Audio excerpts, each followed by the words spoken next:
Espiritismo e Bem-Estar, Vencendo os Desafios, reúne as palestras do Dr. Rubens Cascapera Júnior e William Sanches. Cascapera é médico ortomolecular e aborda aspectos relevantes sobre o funcionamento do organismo feminino e suas fases sob a ótica do espiritismo. Já o comunicador William Sanches, especializado no desenvolvimento de potenciais e espiritualidade, trata do tema Jesus e a Arte de Vencer Desafios.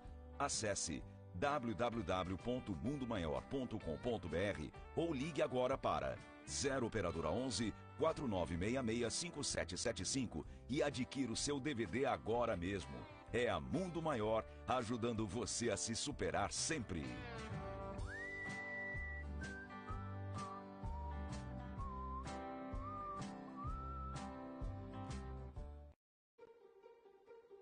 Trabalhamos para proteger e recuperar a Mata Atlântica, essa floresta que beneficia 72% da população brasileira. Quando começamos, há 30 anos, nosso desafio inicial foi descobri-la para então monitorá-la. O primeiro levantamento constatou que a floresta era desmatada numa velocidade de 1 campo de futebol a cada 4 minutos. Nossa missão era difícil, mas não impossível. Temos o orgulho de dizer que ao longo de nossa história, a Mata Atlântica viveu a redução do desmatamento em 83%. E hoje, 7 dos 17 estados alcançaram um nível de desmatamento zero. Nesses 30 anos, tivemos mais de 20 mil voluntários envolvidos nas nossas atividades de mobilização, educação ambiental e no monitoramento da qualidade da água dos rios da Mata Atlântica. E mais de 4 milhões de pessoas foram impactadas por nossas ações. Plantamos 36 milhões de árvores. Com elas, restauramos uma área equivalente à cidade de Recife e mais de 2 milhões de hectares em áreas marinhas e costeiras agora estão protegidas com nosso apoio. Batalhamos com nossos parceiros por 14 anos. E em 2006, finalmente conseguimos ver aprovada a Lei da Mata Atlântica, um marco para a proteção do bioma. Enfim, temos muitos motivos para comemorar. Nossa festa de aniversário é para todo mundo, ou melhor, para todas as espécies. Leve paz e harmonia para dentro de sua casa com a prática do Evangelho no Lar. Com esta obra, você poderá esclarecer suas dúvidas de como, onde e por que realizar esta reunião de estudo, trazendo mais equilíbrio para a sua família. Evangelho no Lar, um livro da Mundo Maior Editora. Informações 0 operadora 11 4966 5775 ou acesse www.mundomaior.com.br. Algumas pessoas muito caras ao meu convívio partiram para o plano espiritual. Primeiro, o meu segundo filho, depois, uns 4 anos e meio depois, minha mãe, e uns 5 anos depois, meu marido. Depois da perda do meu filho, eu tive um problema de depressão. Depois eu tive síndrome do pânico e depois eu tive toque. A Rádio Boa Nova e a TV Mundo Maior, elas são aquela companhia da qual você precisa e que te leva para a frente e te põe para cima nos momentos em que você procura respostas.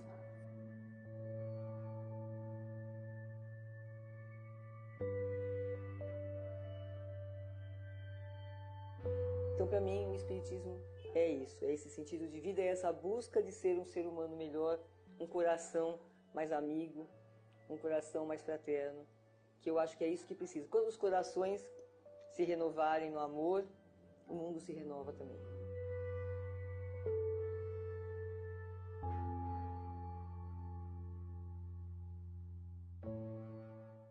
Olá! Sou Manolo Quezada, do programa Se Liga Manolo, e eu vim aqui te dar um recado. Você sabia que ao curtir as páginas da Rede Boa Nova de Rádio e TV Mundo Maior no Facebook, você acompanha as transmissões ao vivo e tem acesso a muito conteúdo espírita? Acesse www.facebook.com/Rede Boa Nova de Rádio e clique em curtir. Assista a gente ao vivo de onde estiver. E olha, curta também a página do Facebook da TV Mundo Maior, www.facebook.com/TV Mundo Maior, e deixa sua curtida.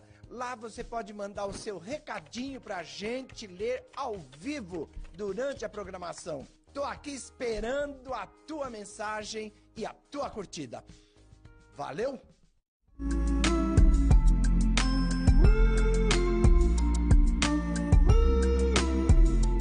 Especial Vibrando pelo Movimento Espírita. Livro dos Espíritos. E dando sequência ao especial Espiritismo, Vibrando pelo Movimento Espírita, nós vamos trazer alguns comportamentos também sobre religiões daqui a pouco, mas eu vou começar aqui falando do Livro dos Espíritos, que os nossos comentaristas possam falar sobre este livro tão importante para todos nós, né? Começar com Toledo, suas considerações sobre esta obra do nosso querido codificador Allan Kardec. Olha, vejamos só, o Livro dos Espíritos, né, dentro da codificação, né, a obra como um todo, mas em especial o Livro dos Espíritos, é realmente um tesouro assim, do acervo da espiritualidade humana, né? Ele nos traz ali, né, nos aspectos, né, científicos, filosóficos e religiosos, né, toda a dimensão da espiritualidade do momento da Terra em que vivemos. E alguns pontos assim, né, de nossa experiência pessoal é muito interessante, né? Certa vez eu estava ouvindo um contraditor e disse assim, o espiritismo, né, e a codificação ela é perigosa porque ela é muito racional, ela é muito lógica, então isso é um perigo de nós lermos e acabarmos nos convencendo. Isso é interessante. E, sim, o espiritismo tem esse mote, esse lema mesmo, razão e lógica. E que movimento é esse? Afastar-se da razão. E um outro momento também, um amigo pessoal muito querido também, né, de uma outra tradição, ele falou assim, que livro é esse? Eu falei, o Livro dos Espíritos, posso levar para casa para me dar uma olhada? E ele leu um trecho, ele ficou 2 dias com o livro, falou assim, olha, eu queria devolvê-lo, porque eu estou lendo. E o Kardec, ele vai colocando de as coisas de certa forma que nós não temos por onde fugir. Então, assim, como eu prezo, eu gostaria, minha tradição, minha família, mantendo a minha religião, isso vai acabar tirando os fundamentos da minha crença, que eu quero mantê-la por uma questão de família, de tradição, né? E eu falei assim, não, claro, com certeza. Então, eu trago esse aspecto da doutrina, assim, aquele que lê, que conhece, que reflete, não tem como negar a razão, a lógica, a propriedade, a profundidade, da forma tão objetiva que Kardec traz. Nem como mudar a si mesmo, né? Essa transformação. É aí que às vezes pode ser um certo receio, né? Por onde eu vou? Eu vou me conhecer. E aí, né, começo a raciocinar, e aí já, poxa, não dá por aqui não, porque vai causar para a minha existência. Eu não vou poder negar mais as verdades e não poderei me esconder diante de tudo isso. Ou seja, eu vou ter que assumir os meus passos. E aí, como eu vou ter que raciocinar, né, por onde eu vou? Aí assustou, né? Seu amigo já ficou ali, né? Poxa vida, não, eu não quero isso, não. Deixa eu seguir aqui o tradicional, porque assim não me obrigar tanto, né? E eu vou seguindo naquele mar calmo, né? Não quero os desafios que virão, principalmente para quem raciocina.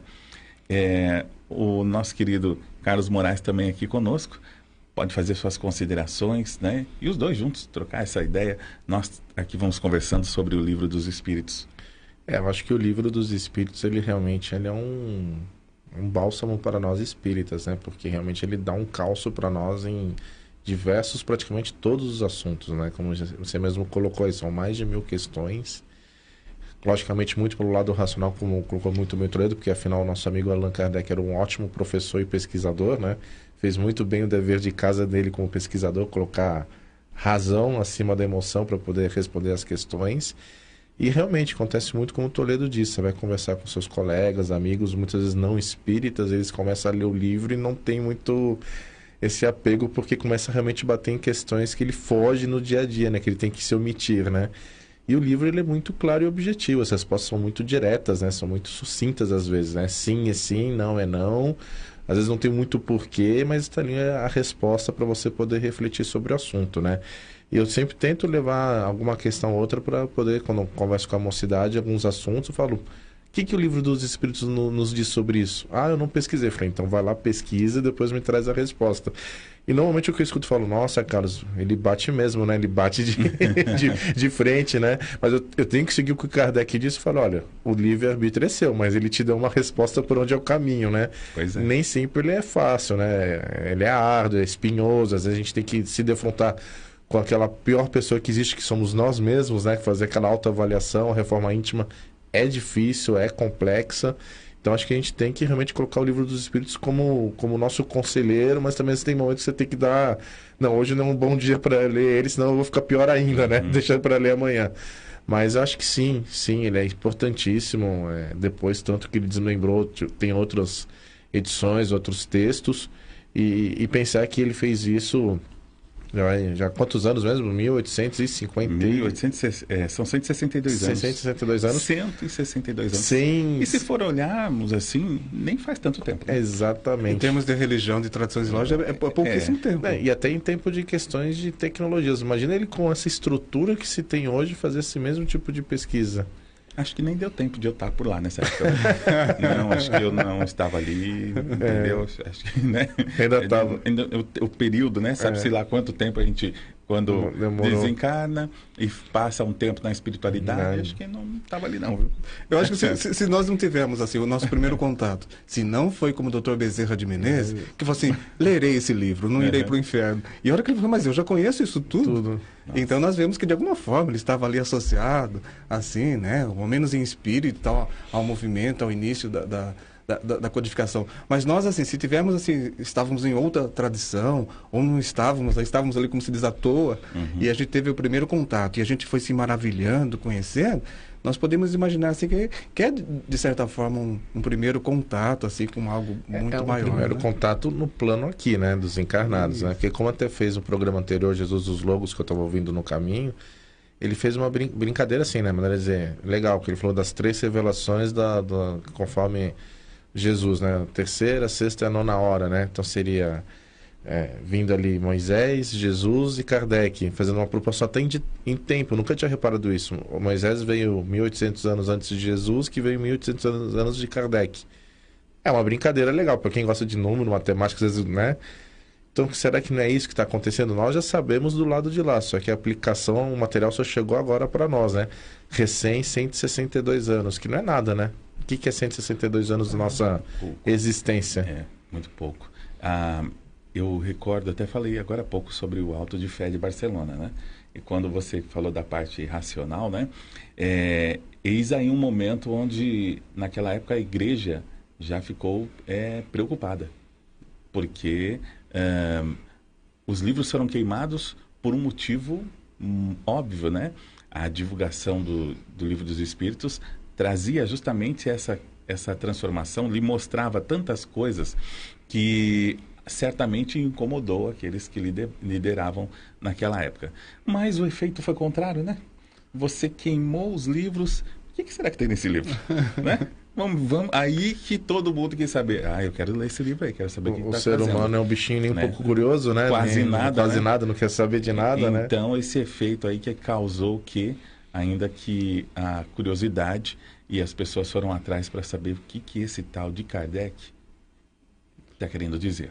E é um movimento, esse movimento, assim, da contradição, na época de Kardec, né, o espiritismo, da queima dos livros, de certa forma, é um movimento semelhante à convergência, à segunda revelação de Jesus. Porque os sacerdotes intelectuais que conheciam tudo, eles falam assim, a doutrina do Cristo é muito perigosa, isso prejudica os negócios do templo.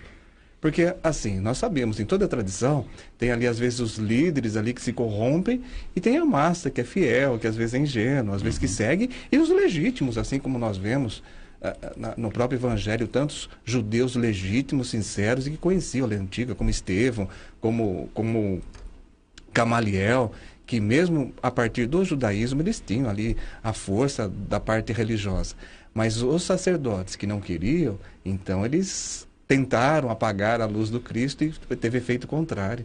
E aí é um movimento semelhante, né? Então, assim, a reação da cúpula da igreja, não daqueles fiéis devotos e sinceros, mas da cúpula tentando apagar, teve efeito contrário. E a queima é muito simbólica nesse sentido, que despertou uma curiosidade na Europa ali, né? Porque nós, seres humanos, temos isso, é proibido, então eu quero ver, quero conhecer. Aí que realmente instiga a vontade de querer conhecer o proibido, né? E a gente sempre coloca nesse patamar, né? Conforme incomoda a cúpula, é proibido, vai queimar, opa, o que aquilo ali tem que eu não posso saber, né?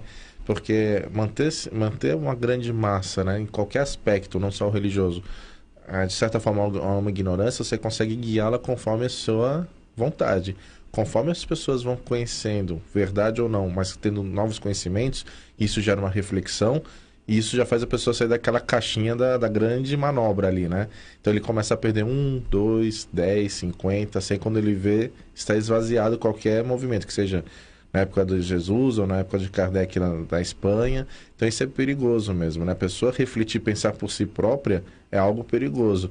E ainda mais quando isso mexe, como eu falo, na sua reforma íntima. Porque o que às vezes incomodava algumas religiões é você não ter mais essa dependência de Deus representado por um bispo, por um padre, por alguém. É isso que realmente deixou eles fora de conforto. E muito pelo contrário, em nenhum momento o livro dos Espíritos fala, olha, abandone a sua fé, abandone sua religião, abandone Jesus. Ele só quer que você, como ser humano, melhore. É simples, né? E até essa questão da existência de Deus na representação do bispo, com o livro, né, que vem falar da existência de Deus, já trazendo um Deus totalmente diferente, né? Não aquele que era o bispo tão enérgico, tão, né, que te colocava um medo. Aí já começa a desvendar isso, né? Mostrar um Deus de amor, diferente, né? E aí, isso de repente, naquela época, poderia significar perder o controle da massa, né? Poxa, eles estão agora descobrindo que Deus não é assim esse ser tão punitivo, entre aspas, né? Tão maldoso, né? Maldoso porque pela maneira que se colocava, né? Apesar de Deus ser amor, ainda tinha aquela questão dura, né? Deus punitivo. E isso eles tentaram resgatar, porque o que Jesus, a segunda revelação, trouxe, assim, no ponto principal, né, a lei do amor, o novo mandamento, mas assim, um Deus, um Pai bom, justo e misericordioso. E aí, eles tentaram, através do século, resgatar o Deus duro e punidor do Velho Testamento. Então, é por isso que o Consolador, Jesus fala assim, né, enviarei o Consolador para lembrar dos meus ensinamentos e ensinar coisas novas. Esse lembrar era isso, porque tentaram restaurar o Deus do Antigo Testamento, punidor, e não o Deus misericordioso que Jesus já tinha apresentado. Então, o Espiritismo traz com muita força, de forma positiva, com muita luz, o Livro dos Espíritos, assim, restabelecer a verdade que Jesus já tinha falado, deixando assim de forma inequívoca que Deus é misericórdia a todos. E outra questão é da imortalidade da alma, da reencarnação também, né? A comunicabilidade dos espíritos. Poxa, peraí, o que eles estão falando? Aí é o ponto-chave. Aí foi onde pegou a ferida, né, deles. Né? Até então estávamos falando de Deus, mas agora eles começaram a falar dos espíritos, que eles se comunicam, que eles estão trazendo mensagens atuais para a época, né? E de certa forma, ali corrigindo-os, né? Nas suas atitudes, nas suas posturas. Eu tenho alguns amigos até evangélicos que até é interessante do que você citou agora. O que mais incomoda eles, por incrível que pareça, não é os espíritos se comunicarem com os espíritos. É você falar que existe uma imortalidade do espírito. Aí se arranjou uma briga para uma boa discussão de bate-papo sobre o assunto. Porque eles falam, não, mas conversa com o espírito pode ser o demônio. Eles colocam sempre nessa categoria. Mas quando você fala que a alma é imortal, aí que eu acho que é o grande choque realmente cultural que você tem entre o espiritismo e muitas religiões cristãs evangélicas, né? Porque eles acreditam na vida única, que eles vão esperar o retorno, né, de Jesus com a trombeta dos anjos. Aí você começa a ter que ter uma conversa um pouco mais tranquila, né? Porque realmente eu acho que é o grande ponto-chave que eles consideram como grande diferencial. Porque quando você fala, tem comunicação com os espíritos, alguma coisa assim, não, mas meu pastor também fala que tem um demônio, por isso que a gente faz os trabalhos. Então eles entendem essa parte de uma outra maneira de enxergar. O Espírito só ou Espírito Santo, né? No caso da comunicação, só esse que é aceito. E foi uma adaptação humana, né? Porque o que nós vemos os textos evangélicos, né? Ali na era apostolar e tal, no ato dos apóstolos, que os espíritos se manifestavam constantemente ali com os apóstolos, com Paulo, Lucas, com Barnabé. E aí, a partir do século III, IV, que foram feitas as construções humanas, as adaptações. A própria reencarnação, nos 3 primeiros séculos, assim, ela era aceita. Embora eles não compreendessem exatamente assim, o mecanismo exato, como nós sabemos hoje, ela era aceita. Foi por concílios depois assim que decidiu, não existe. Né? Nós temos até o marco aí de Orígenes, aí o século III, que já propagava essa ideia da reencarnação. Mas ela foi abolida por decreto humano, digamos assim, né? Dentro da tradição. Aqueles conselhos que teve, principalmente na igreja, conselho de Nicéia, outros conselhos, e muito também se perdeu, se modificou devido às traduções, porque temos que lembrar que muito do que foi escrito antigamente não são as nossas línguas atuais. Então, algumas traduções, quando eram feitas, elas não eram 100% fidedignas. Então, não era nem por questão de a pessoa querer alterar. Às vezes era uma falta de cultura em cima da escrita que se lia esses textos, né? Aramaico, alguma coisa mais antiga. Então, nem todo mundo tinha mais aquela percepção. Tanto que durante a Idade Média, a igreja fazia muitos textos serem em inglês, porque as pessoas, na grande maioria da Europa, não saberiam ler, né? Então, aquela coisa assim, olha, o texto em inglês ele é impuro, então vocês não vão estar lendo, vocês vão ler só os textos em latim. Então, tem muito disso, né, da história, né? Como você faz isso para não chegar nas pessoas, como, né, você traduzir. Aí, quando você pega isso e traduz a sua forma, aí realmente você pode escrever o que você quiser em cima, né? Então, tem essa questão. Alguns textos não foram traduzidos de forma fidedigna por falta de cultura e outros porque as pessoas quiseram realmente manipular a grande massa existente, né? Deixa eu falar aqui dos nossos ouvintes, também estão pelo Face. Penha Cabral, muito bom dia para quem é de bom dia. Deise Mansano, professora, grande abraço. Jair Lordello, boa tarde, amigos. Razão sempre, estudo sempre, evolução é consequência, mas tudo com amor e caridade. Vicente Manuel Francisco, boa tarde, estou assistindo vocês pelo Facebook daqui de Pojuca, no Pernambuco. Grande abraço, hein? Alexandre Vitorelli, boa tarde, um abraço aqui do Japão. Eita, tá bem longe, hein? Que bom que tá aí com a gente. Tá acordado ainda, né? Ele tá no horário de dormir. É isso aí, já é que dia? Já é sexta? Já é sexta, já é Páscoa lá. Já é sexta da paixão. Que beleza, já tá no feriado dele, né? Deve ter também, né? Acho que sim. Tem uma parcela grande cristã lá também, né? Se não é nacional, é pelo menos daqueles que cultivam. Luísa Marques Medeiros, Regivaldo Regis, também um abraço para vocês. Pelo WhatsApp, quem mandou uma mensagem pelo telefone foi Luiz Carlos Geraldo da Vila Ré. Boa tarde a todos. O movimento espírita e os livros básicos e didáticos da codificação. Por que nos bastidores espíritas o livro O Céu e o Inferno e a Gênese correm no paralelo? No sentido de que os espíritos dão mais ênfase a um livro do que os outros, talvez? Eu entendi isso também.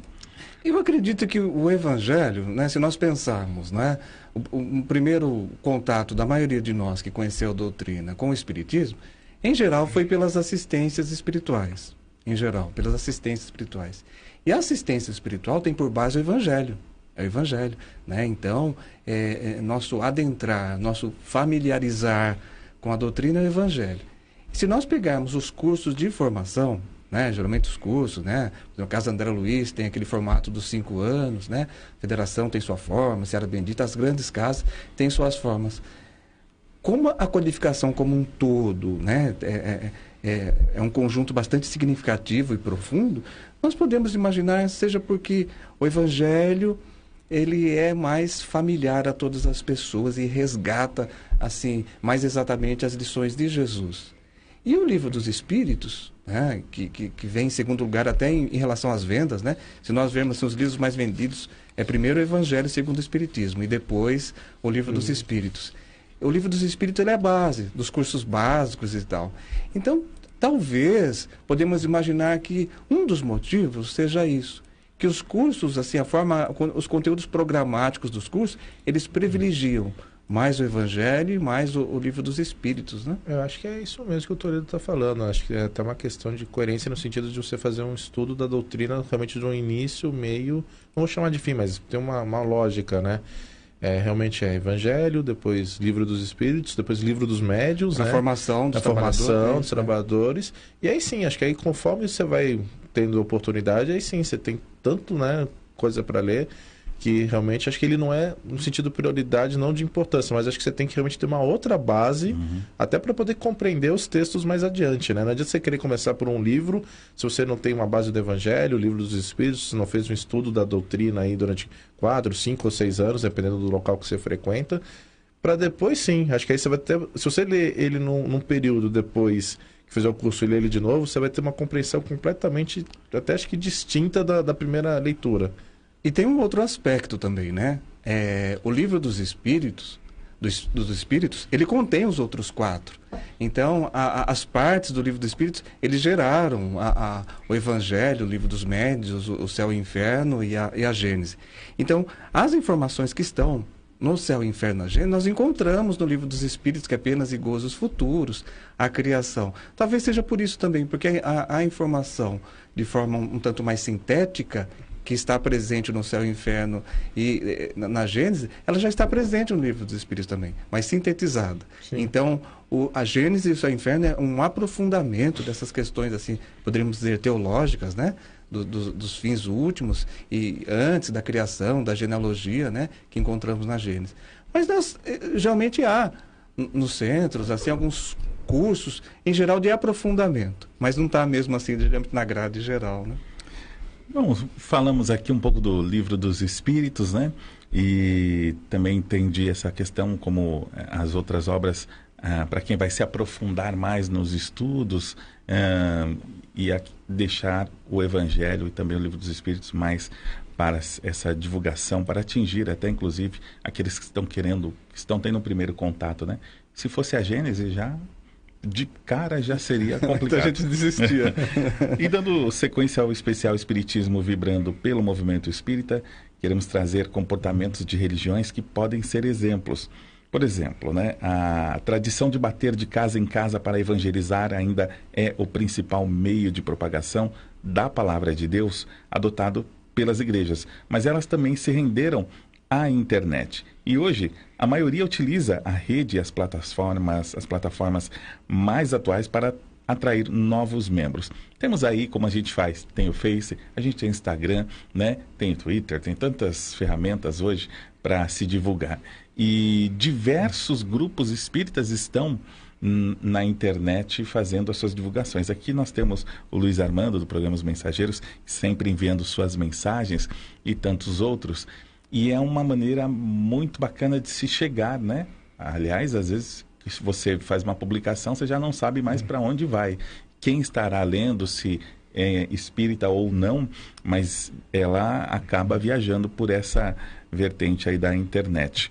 O que nós podemos trazer, né? Por exemplo, assim, o Papa Francisco, ele diz que a igreja precisa ser humilde em seus discursos. Ele também diz...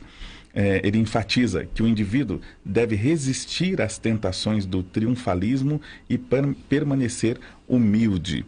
E claro que podemos trazer aqui tantos outros líderes, tantas outras doutrinas, cristãs ou não, que estão fazendo o bem, né?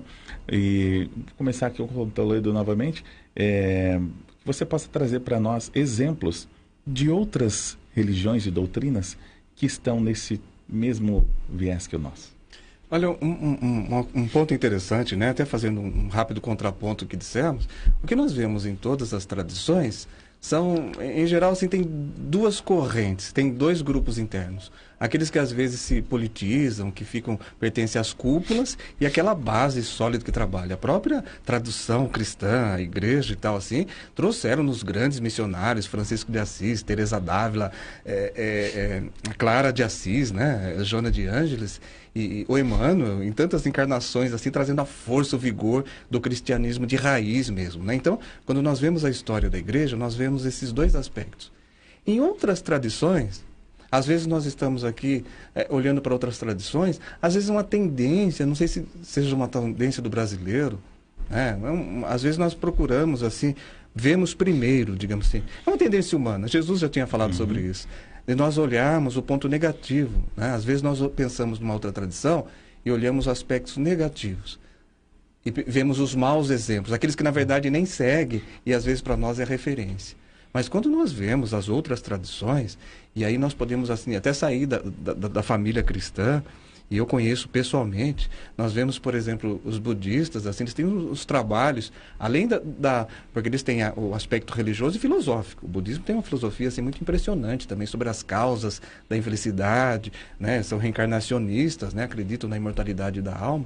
Mas eles têm o budismo humanista, eles têm um trabalho social muito bonito também. Como exemplo concreto, nós temos aqui em Cotia o Templo Zulai, e eles, além das palestras abertas, além das práticas, a meditação, tai chi, chuan, etc., eles têm um trabalho social muito bonito com as crianças da comunidade.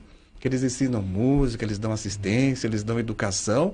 E aí quando nós vemos aquilo, né, esse conjunto todo, né, de trabalho, de religião e de assistência social, é muito bonito. Nós falamos, nossa, mas esse é justamente o convite, é a lei maior, né, fazer o bem.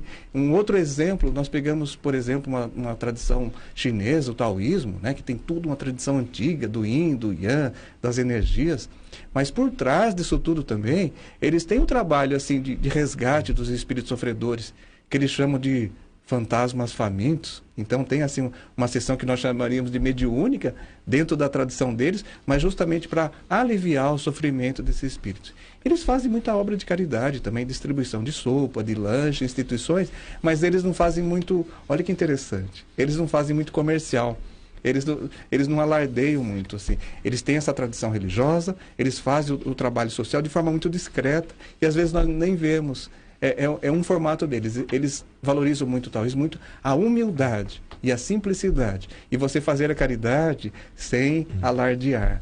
Então, nós vemos, assim, esses outros troncos. O próprio islamismo, que às vezes a gente só olha os exemplos negativos, são 5 fundamentos. Um desses fundamentos é a caridade.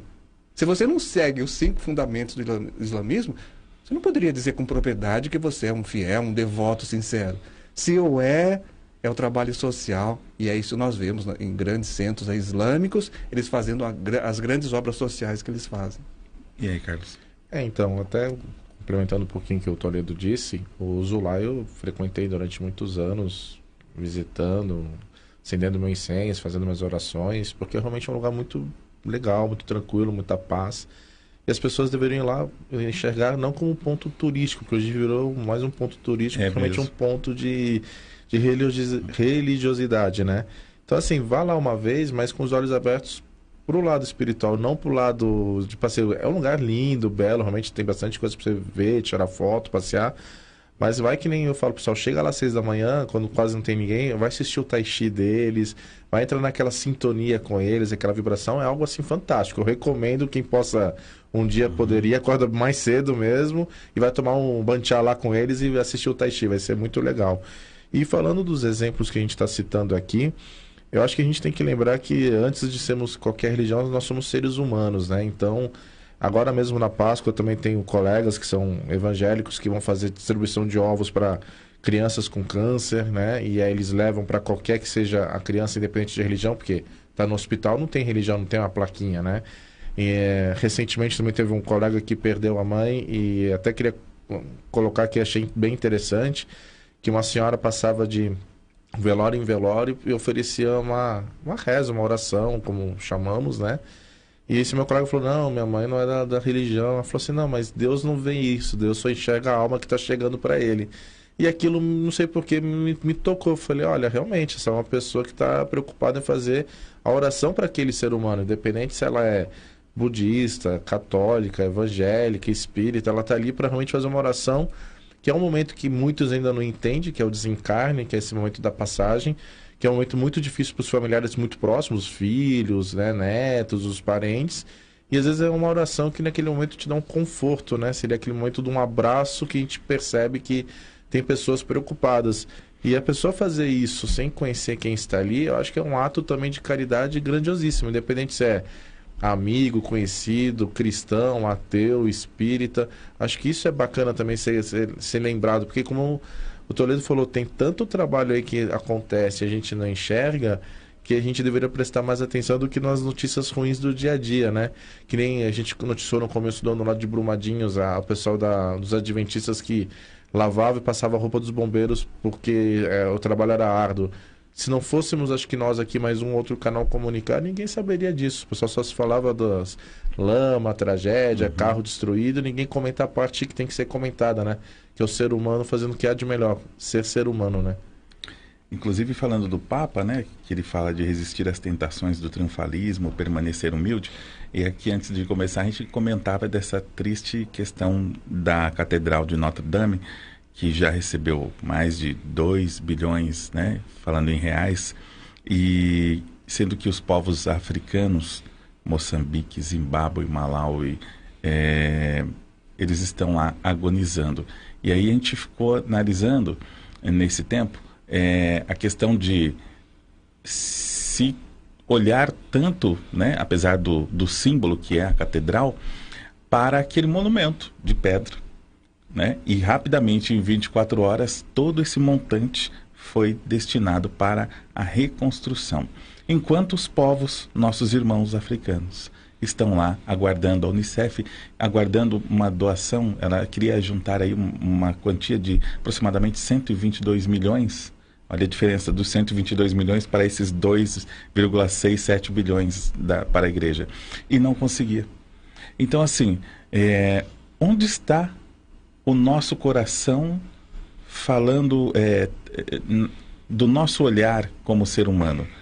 Nosso coração está onde? Como que nós estamos agindo como seres humanos diante de um símbolo, uma igreja, e diante daquelas pessoas que estão lá gritando por socorro? Então, como a gente estava até comentando antes do programa, ninguém acho que aqui está questionando a importância histórica e cultural da Catedral de Notre Dame, ninguém está querendo colocar mérito religioso em cima disso. O que a gente está querendo discutir aqui é como, quando o ser humano quer, ele realmente tem condições de ajudar o próximo de uma maneira muito rápida, né? E hoje, só atualizando o valor, já passaram de 3 bilhões, tá? Então, assim, o valor está maior ainda. O que a gente está colocando aqui é o seguinte, lógico que cada um tem seus bens materiais, aloca da maneira que acha mais correto. O que a gente está colocando aqui é o seguinte, por que será que tantas pessoas se sensibilizaram por com todo respeito, um monte de pedra, né, que é uma igreja, e não se sensibiliza com pessoas realmente passando fome, sem remédios, porque teve um tufão na África, estão agonizando e não tem a mesma perspectiva. Talvez seja porque você doar para Notre Dame dá uma coisa que não dá ajudar na África, que as pessoas vão perceber que você doou para uma catedral ou não. Mas já que a gente está falando hoje no tema aí do Livro dos Espíritos, uma questão de ser caridoso, ser religioso, acho que as pessoas poderiam realmente pensar um pouco assim, o que eu fiz pelo meu próximo hoje, né?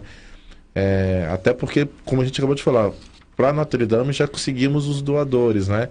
Por que a própria igreja SEC não poderia pensar e falar assim, olha, o valor acima disso eu não posso redistribuir? Não necessariamente para a África, como a gente falou, o mundo tem tantos problemas. Garanto que na França tem pessoas moradores de rua. Já fala disso, então, porque lá tem uma situação, né? Isso mesmo, tem uma situação lá crítica também dos próprios moradores, os imigrantes que estão lá e ninguém olha, a não ser aquele que escalou um prédio, lembra disso? Para salvar uma criança, né? E aí ele até recebeu a cidadania. Acho que é um senegalês, né? Isso, não me falha a memória. Nesse caso ele, né, foi o único também, né? E os demais?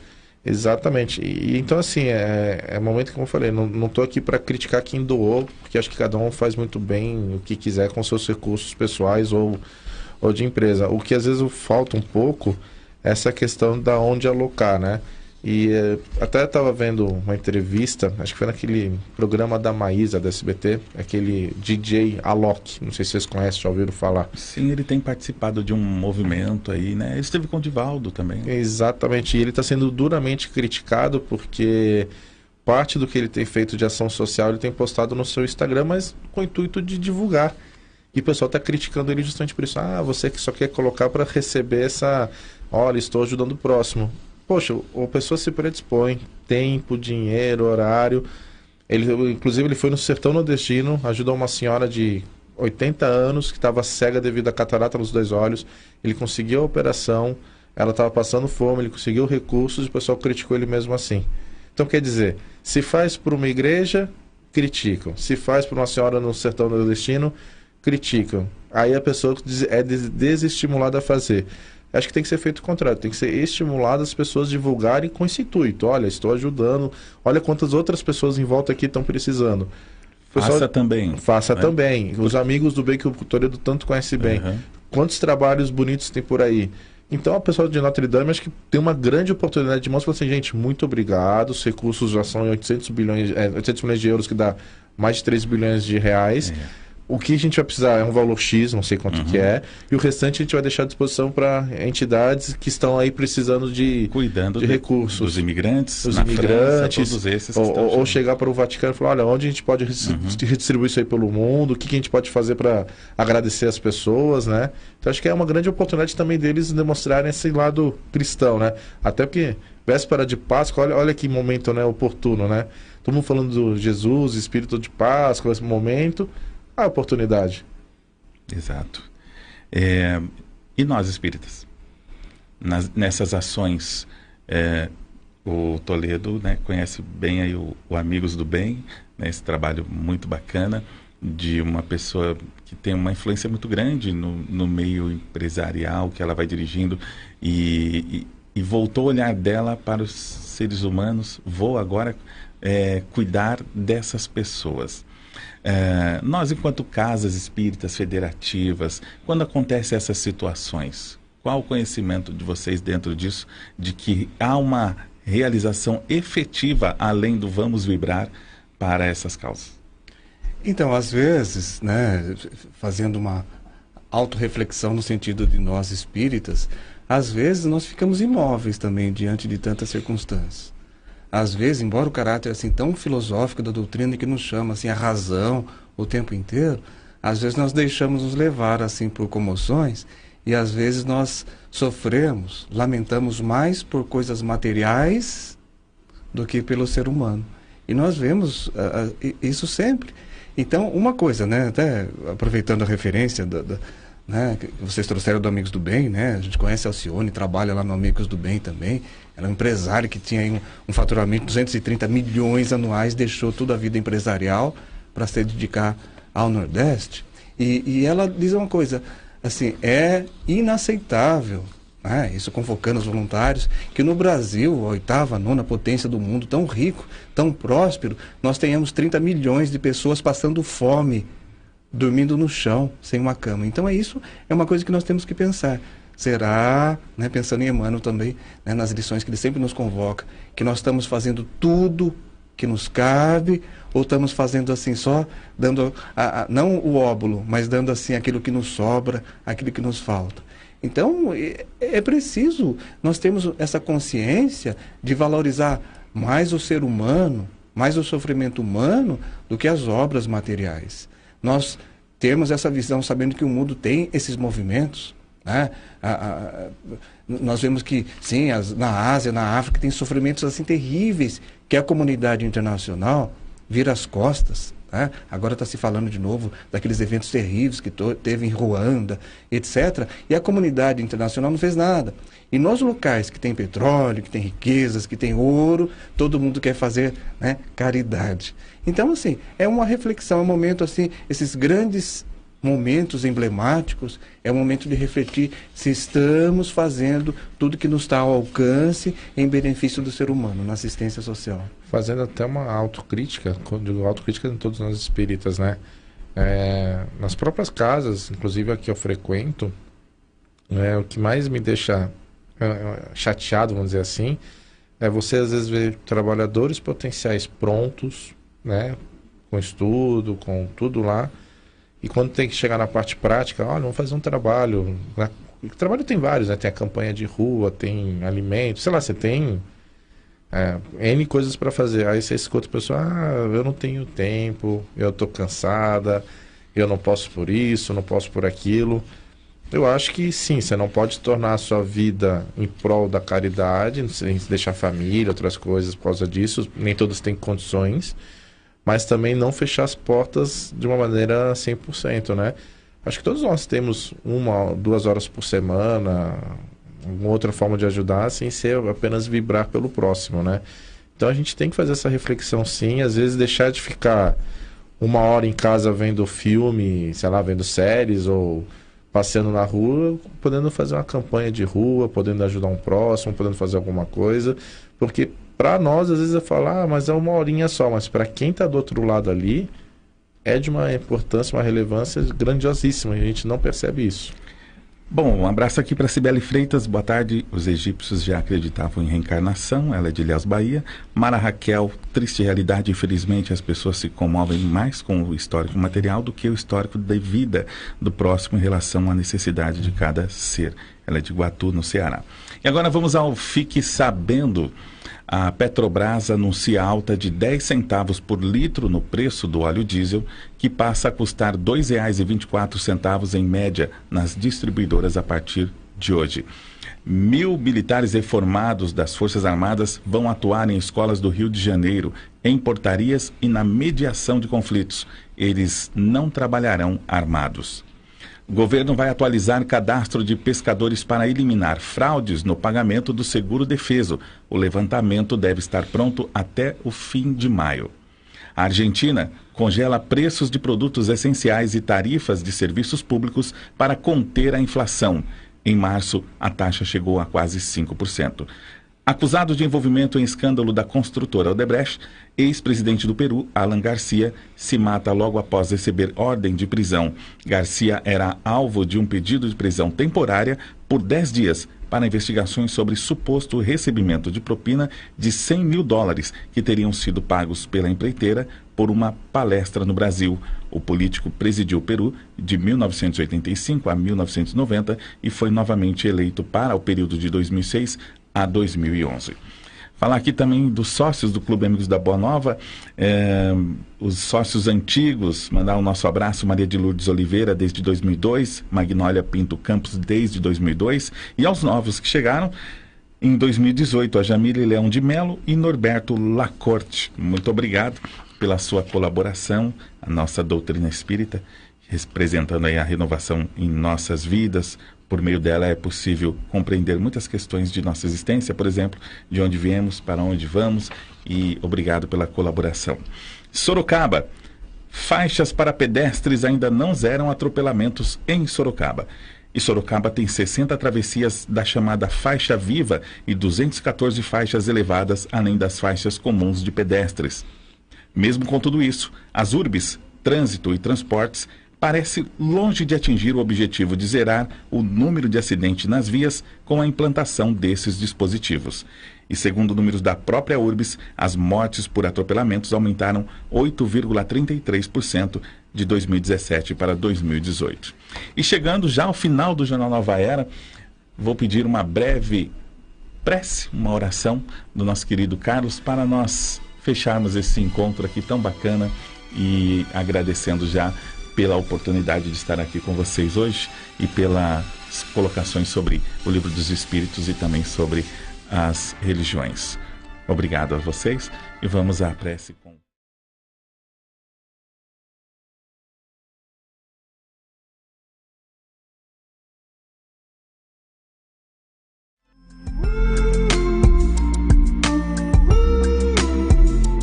Especial Vibrando pelo Movimento Espírita.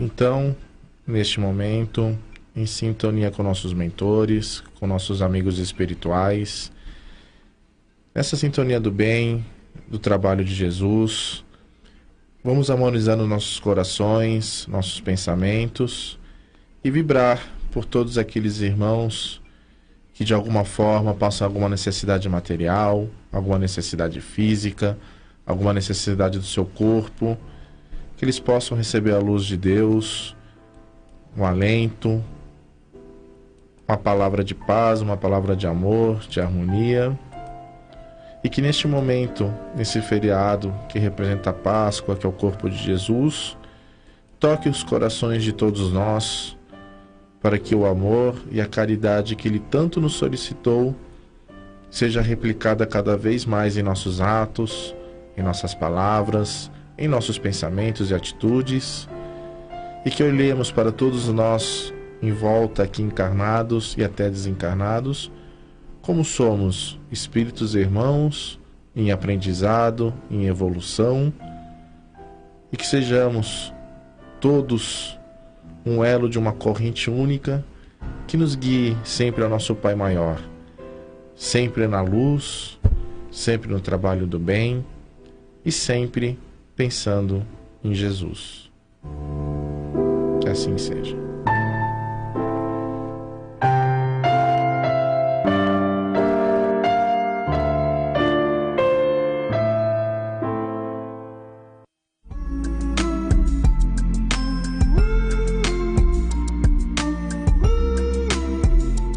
Especial Vibrando pelo Movimento Espírita.